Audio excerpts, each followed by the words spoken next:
Historia de la filosofía, por Giovanni Fornero, volumen 4, 150, parte octava. La filosofía contemporánea, tomo 2, capítulo 7, Marxismo, hermenéutica y epistemología, de Moltmann a Pannenberg. 1014, la teología de la cruz, más allá del teísmo y del ateísmo. Dios en Auschwitz y Auschwitz en Dios. En el capítulo 6, que es la parte filosóficamente más importante de la obra de Moltmann, expone su teología de la cruz en relación con las actuales tematizaciones del mal del mundo, midiéndose con algunas de las voces más significativas de la filosofía de nuestro tiempo. Después de haberse preguntado qué significa la cruz de Cristo para el propio Dios, y después de haber avanzado en forma de esbozo en un párrafo introductorio a este propósito, algunas de las respuestas que dará a continuación nuestro autor da inicio a un estudio polémico del teísmo y del ateísmo. La contraposición entre la teología de la cruz y el teísmo metafísico, recuerda Moltmann, está ya presente en Lutero, el cual, en la disputa de Heidelberg del 26 de abril de 1518, oponía su propia teología crucis a la teología gloria de la tradición medieval. Remitiéndose polémicamente al libro de las Sentencias de Pedro Lombardo, Lutero niega que Dios sea cognoscible con un método que tome como punto de partida las obras de Dios y que se remonte de los efectos a las causas, alcanzando de este modo, con una especie de proceso inductivo, el conocimiento indirecto de la naturaleza invisible de Dios, de su potencia, sabiduría y justicia. En efecto, según el reformador Wittenberg, la verdadera teología y el verdadero conocimiento de Dios no residen en una discutible sabiduría del invisible, alcanzada mediante una arrogante sabiduría de lo visible, sino solo en el crucificado. En otras palabras, el camino clásico que de las Escrituras sube hasta el Creador es insuficiente e inútil, puesto que la naturaleza de Dios se manifiesta solo en el escándalo de la cruz y en la agonía del Gólgota. El conocimiento de Dios no se efectúa en la esfera de analogías que se establecen entre cielo y tierra, sino su contrario, en la contradicción, en el dolor y en el sufrimiento. En consecuencia, contrariamente a la teología especulativa o escolástica de la tradición, que utiliza la teología natural como preámbulo del discurso cristiano sobre Dios, una teología crítica de la cruz comienza inmediatamente con el acontecimiento Cristo, o sea, con la figura de un Dios humillado y sufriente, que implica, como Moltmann aclarará a continuación, un rechazo explícito del teísmo grecizante de la escolástica. Aunque no puede asumir el concepto teístico de Dios en sus articulaciones filosóficas, políticas y morales, la teología de la cruz, desde el punto de vista de Moltmann, no representa el fin de la metafísica, en cuanto ella, haciéndose escatología del ser, es capaz de responder a aquellos interrogantes del hombre de los cuales surge la metafísica.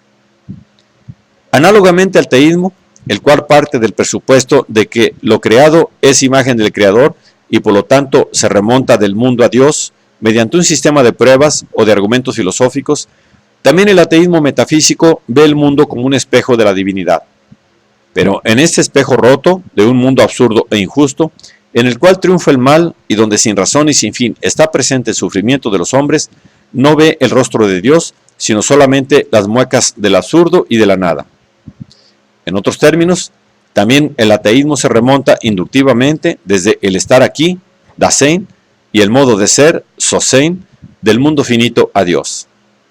Sin embargo, no encuentro un Dios bueno y justo, sino como mucho un demonio lunático, un ciego destino, una ley que condena o un nada que aniquila. En efecto, si el mundo no está teñido de los colores de la divinidad, para utilizar una expresión de Dorothy Sole, resulta lógicamente imposible obtener de él un Dios bueno y sabio. Es más, para considerar el mundo en la desnuda y cruda condición en la que se presenta, será más fácil una fe en el diablo que la fe en Dios. Tanto es así que la literatura actual tiende a representarnos el mundo como una especie de cementerio, prisión o manicomio, y tiende a describir a Dios con el aspecto de un estafador, de un verdugo, de un sádico, de un déspota, de un jugador de azar, de un director teatral de marionetas, etc. El ateísmo en el que piensa Moltmann y con el cual él anhela medirse es el verdaderamente serio, de un Camus o de un Horkheimer, o sea, el ateísmo que él, tras los pasos de Bloch, llama ateísmo por amor a Dios. El pensamiento de Camus establece una confrontación entre la idea de Dios y la realidad del sufrimiento, llegando a una valiente revuelta metafísica. Horkheimer, manteniéndose en su posición original, que va más allá de la antítesis teísmo-ateísmo, no afirma que existe un Dios omnipotente, justo y bueno, pero contesta también radicalmente que a este Dios se le puede recuperar con sustitutos inmanentes, llegando a la nostalgia de lo totalmente otro. Ante el ateísmo de protesta y la invocación desesperada de una justicia divina, la teología, según Moltmann, no puede seguir creyendo en la idea de un Dios que reina en el cielo, en una beatitud que no admite ninguna participación, sino que debe asumir la cruz hasta el final.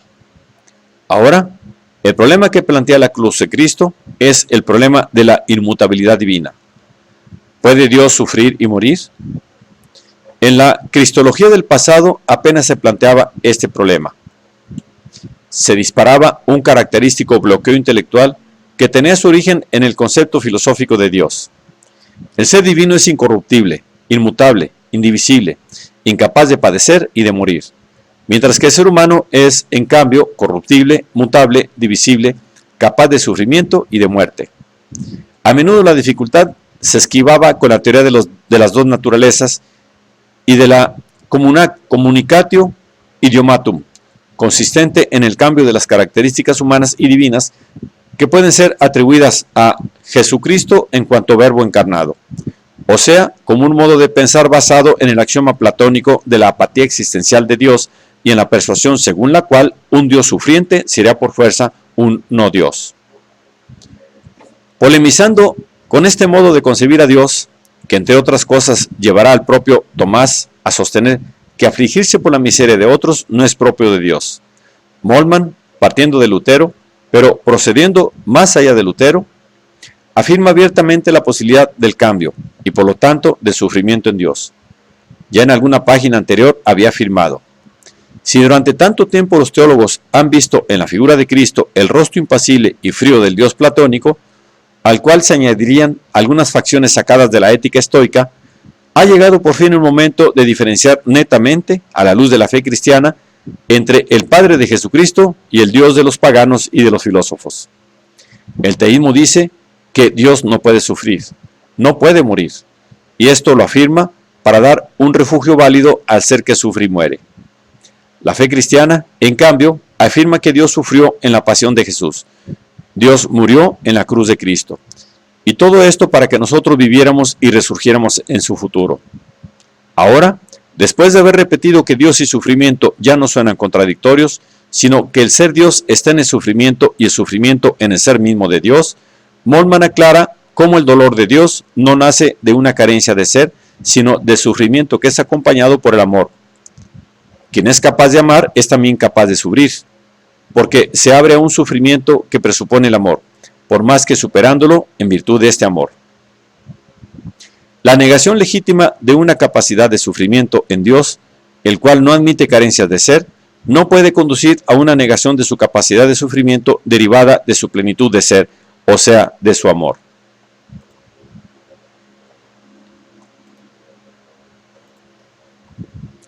Este tipo de discurso, que presenta notables puntos de contacto con un filón de pensamiento teológico de nuestro siglo, que va desde Kazuo Kitamori, el autor de la primera cristología japonesa de la cruz, en 1946, hasta Herbert Mullen y Hans Küng, encuentra su culminación en un desarrollo de la teología de la cruz en sentido trinitario. La doctrina de la Trinidad, recuerda Moltmann, es peculiar del cristianismo, incluso en relación con otras fes monoteísticas. Tanto es así que cuando el Islam conquistó Asia Menor, redujo bastantes edificios de culto cristiano a mezquitas, en las cuales, contra los cristianos del lugar, puso la inscripción: Dios no ha engendrado, Dios no es engendrado. No obstante, en la historia de la teología occidental, la Trinidad ha tenido poca importancia.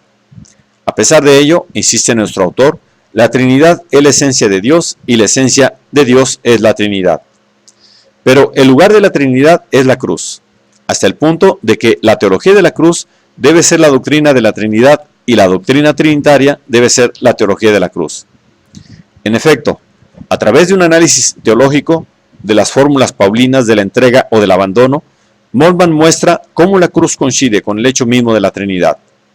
Su razonamiento, más allá de los arduos giros de frases del texto, es sustancialmente el siguiente.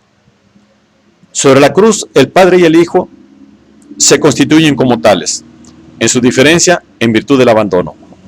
En efecto, uno, el Padre, aparece como aquel que abandona al dolor y a la muerte. El otro, el Hijo, como aquel que es abandonado al dolor y a la muerte. Simultáneamente, ellos se constituyen en su unidad en virtud de la entrega, en cuanto uno, el Padre, aparece como aquel que entrega el otro a la agonía y sufre por ello. El otro, el Hijo, como aquel que es entregado y que acepta la misión voluntariamente. De esta dinámica entre Padre e Hijo nace el Espíritu. En su amor el Hijo sufre el abandono del Padre en su propia agonía. El Padre sufre en su amor el dolor de la muerte del Hijo. Aquello que resulta de este hecho deberá ser comprendido como el Hijo que el Padre entrega y como el Hijo que se entrega a la muerte. Por lo tanto, como el Espíritu que produce amor en las personas abandonadas, el Espíritu que llama a los muertos a la vida. En otras palabras, como aclara Moltmann en la respuesta a la crítica de El Dios crucifijo, el Espíritu es el unificador, el que en la muerte de cruz conjuga entre sí la separación y la unidad del Padre y del Hijo. En conclusión, hablar de Dios significa hablar de la unidad de aquella historia dialéctica y rica de tensiones que ha sido vivida por el Padre, por el Hijo y por el Espíritu sobre la cruz del Gólgota. Esta teología trinitaria de la cruz presupone la superación del binomio tradicional teísmo-ateísmo.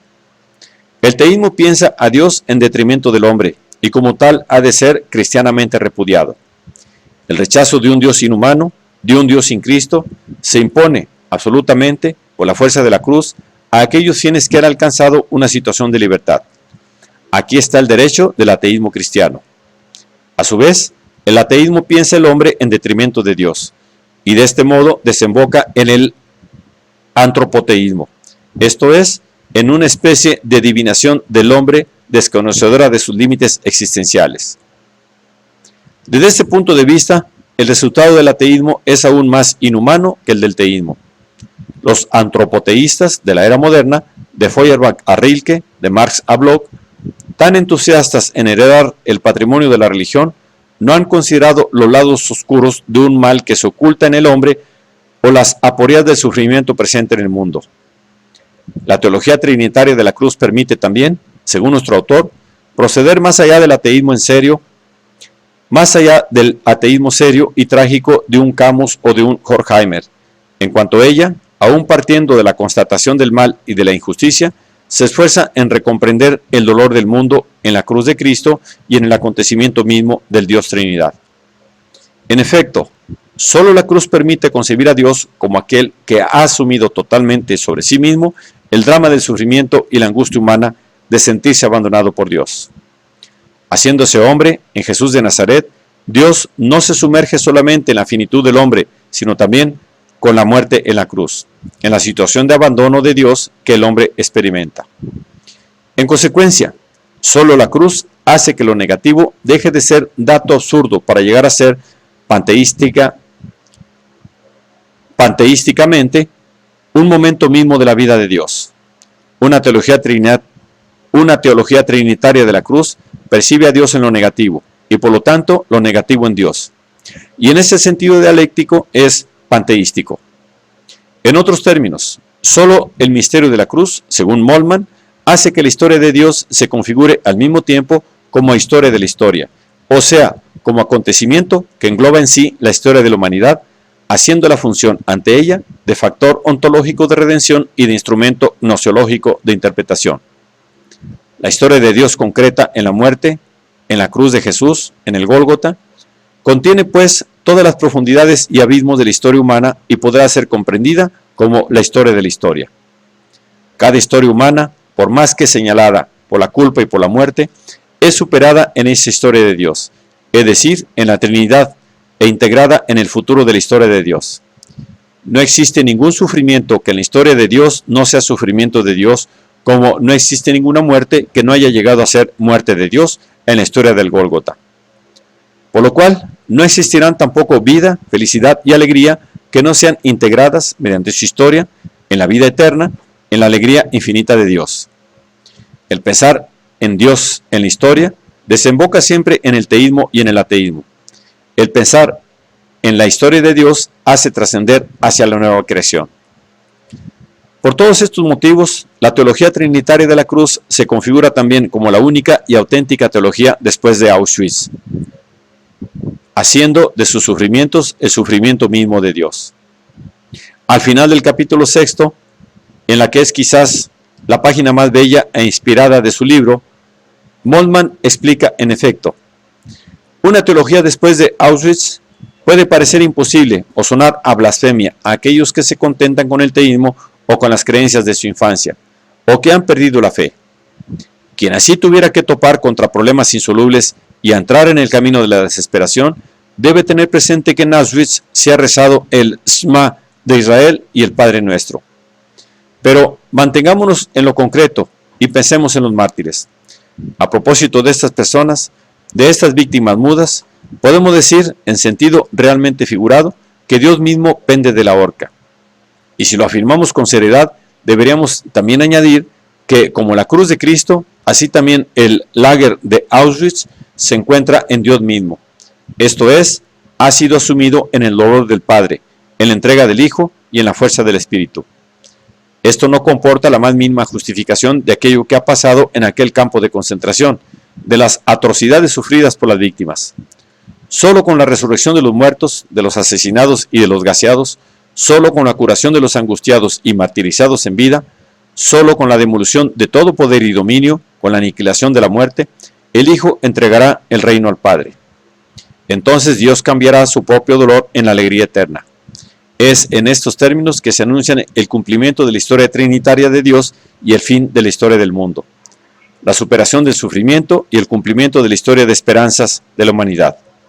Dios en Auschwitz y Auschwitz en Dios. Este es el fundamento de una esperanza real, que abarca la realidad del mundo y sobre ella triunfa.